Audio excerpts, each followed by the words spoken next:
Welcome back to Red State Finance Podcast, the only podcast that treats global politics like the reality TV show it clearly is. I'm Anthony. And I'm Dana. Today, we're looking past our own borders because, as it turns out, America's favorite export isn't Hollywood movies, iPhones, or weapons systems anymore.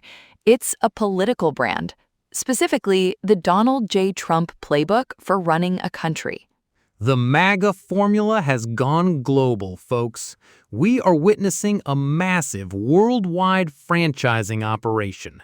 From South America to Western Europe, right-wing populist leaders are springing up like mushrooms after a rainstorm, and almost every single one of them has spent some time studying the tape of the 45th and 47th President of the United States. They really has. Today, we are debating the Trump effect on global leadership, the good, the bad, and the flat-out ugly. Is Trump actively shaping the new face of world leaders?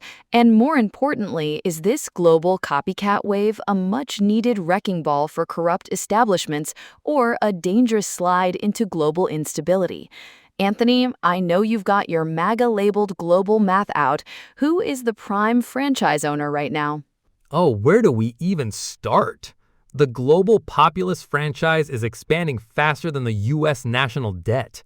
Look at Argentina with Javier Milei, a guy who literally wielded a live chainsaw on the campaign trail to show what he'd do to government spending. Look at El Salvador's Nayib Bukele, who calls himself the world's coolest dictator while locking up gangs and turning his country into a Bitcoin field fortress.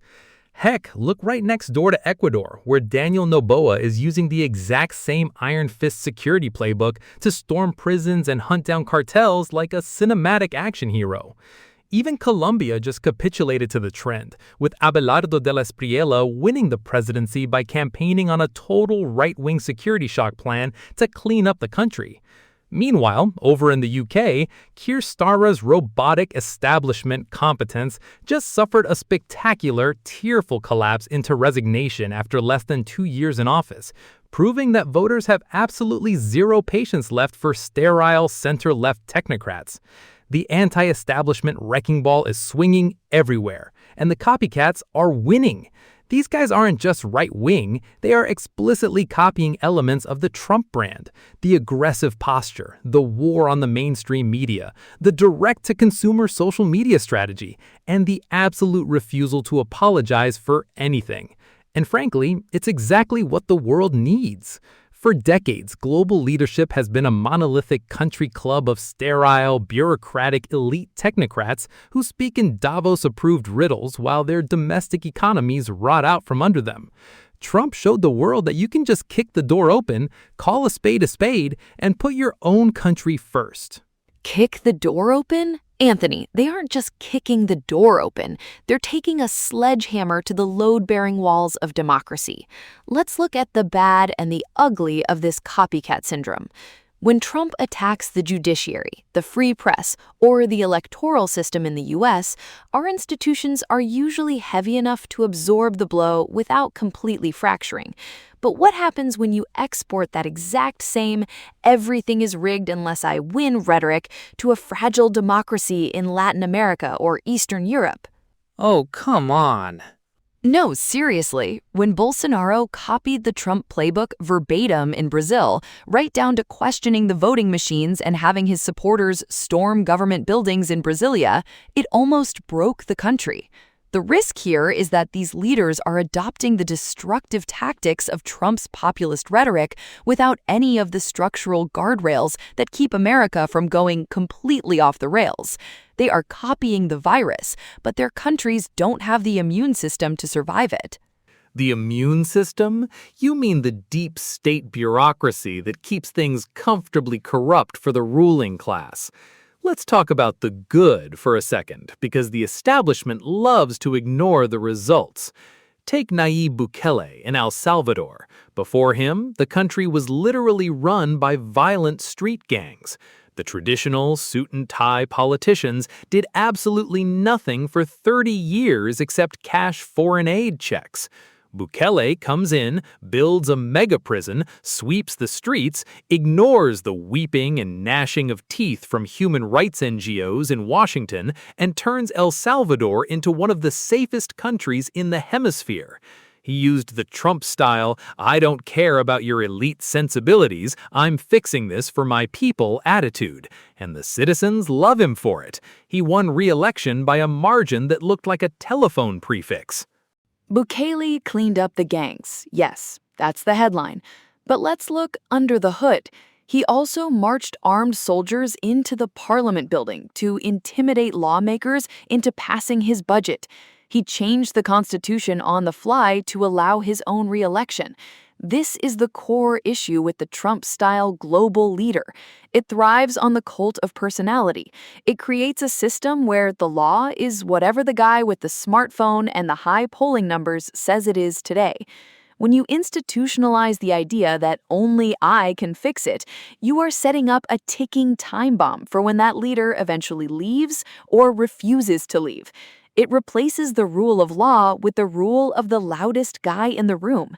The rule of law was already dead in those places, Dana. It was the rule of the cartel or the rule of the IMF. Look at Javier Milei in Argentina. That country was suffering from 200% inflation thanks to decades of socialist money printing. They were economic zombies. Milei steps up, calls the central bankers thieves to their faces, cuts government ministries in half, and within months, Argentina registers its first budget surplus in over a decade.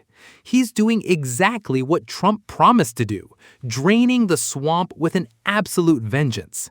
If he had acted like a polite, traditional politician, the entrenched union bosses and bureaucrats would have eaten them alive on day one. His Trumpian theatricality is his armor. Milei is an interesting case because he's an anarcho-capitalist, which is a very different flavor than Trump's economic protectionism. But the packaging is identical. The messy hair, the insulting nicknames for opponents, the treating of governance like a cage match. But here is the ugly side of this global trend: foreign policy chaos. Trump's foundational doctrine is America first.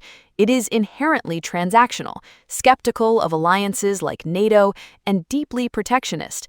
Now, imagine a world where every country adopts a hyper-nationalist, transactional foreign policy. If France is France first, Germany is Germany first, Poland is Poland first, and Brazil is Brazil first, the entire international cooperative architecture collapses.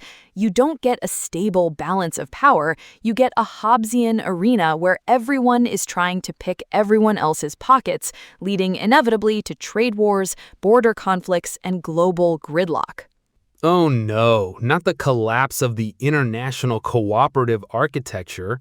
You mean the UN might have to stop throwing lavish cocktail parties and actually do something? The horror. Look, the idea that globalism was keeping the world stable is a joke. Globalism gave us a hollowed-out American Rust Belt, a dependent Europe running on cheap Russian gas, and the rampant China stealing everyone's intellectual property while funding it with Western consumer debt. If a country focusing on its own citizens first causes the global system to shake, then the global system was built on sand anyway. Trump didn't invent national self-interest. He just stopped pretending it didn't exist. There's a massive difference between national self-interest and erratic, unpredictable isolationism. Let's talk about the specific risks of the copycat phenomenon. When these leaders copy Trump, they don't just copy his policy, they copy his media strategy. And what is that strategy? Polarization as a permanent campaign tool. It's the realization that you don't need to govern for the whole country. You just need 51% of the population to absolutely detest the other 49%. Look at how society is fracturing in places like Hungary or Italy. It's an ongoing, rolling culture war designed to keep the base angry enough to ignore actual policy failures. If the economy stumbles, you don't fix the tax code, you just find a new minority group or a foreign billionaire like George Soros or the fake news to blame it on. It's governance by distraction. And the establishment doesn't govern by distraction? Please, the current global elite has spent the last decade telling everyday citizens that their declining standard of living is actually a good thing because it saves the planet, or that they should be happy owning nothing. The populist right is rising globally because they're the only ones acknowledging that the average guy is getting absolutely hammered by inflation, immigration, and globalist overreach. Trump gave them the vocabulary to fight back. He showed them how to use the left's own weapons of media manipulation and outrage against them. But where does the vocabulary lead, Anthony? It leads to a dark place. Trump has a uniquely American charisma. He's essentially a New York real estate developer who moonlights as a stand-up comedian. There's a bizarre entertainment value to his rallies that softens the blow of some of his wildest statements. But when foreign leaders copy him, they often leave out the humor and just keep the dark, authoritarian undertones. Look at some of the right-wing parties rising in Germany or Austria. They aren't funny. They don't have the reality TV charm. They are deeply serious, deeply grievance-driven, and historically, when Central Europe gets deeply grievance-driven, the world ends up in a very bad spot. That is the ultimate ugly risk. The Trump style is an American product designed for an American ecosystem. Replicating it in countries with blood and soil historical trauma is playing with nuclear matches. Look, I'm not saying every cover band is as good as the original Ledger. Some of these guys are definitely playing the wrong notes, but you cannot blame the architect for what the local contractors build with the blueprint.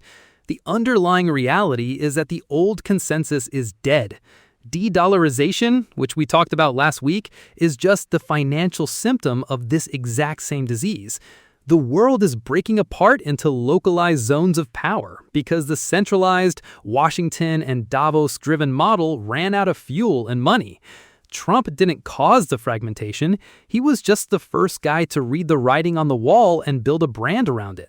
He read the writing on the wall, or he picked up the spray paint and started writing it himself. The reality is, leadership by grievance has an expiration date. Eventually, you run out of things to break, you run out of people to blame, and you actually have to deliver stable, long-term economic growth. Tearing down institutions is easy. Building something that survives after your Twitter account gets banned is the hard part. Well, the beauty of the market is that we're about to find out. We've got a front row seat to a global experiment where half the world is running the populist playbook and the other half is trying to cling to the wreckage of the 20th century. Personally, my money's on the guys with the chainsaws over the guys with the clipboards. And my money is on whatever country remembers that you can't run an economy on pure adrenaline and midnight social media rants. We'll see who's left standing when the dust clears. But that is all the time we have for today's tour of the global populist franchise. If you enjoyed watching us dissect the international geopolitical circus, make sure to hit that subscribe button, give us 5 stars, and leave a comment explaining why your favorite foreign prime minister is either a savior or a tyrant. Keep your passports updated. Keep an eye on those global trade tariffs. And remember, the leaders might be imported, but the consequences are entirely domestic. See you next week.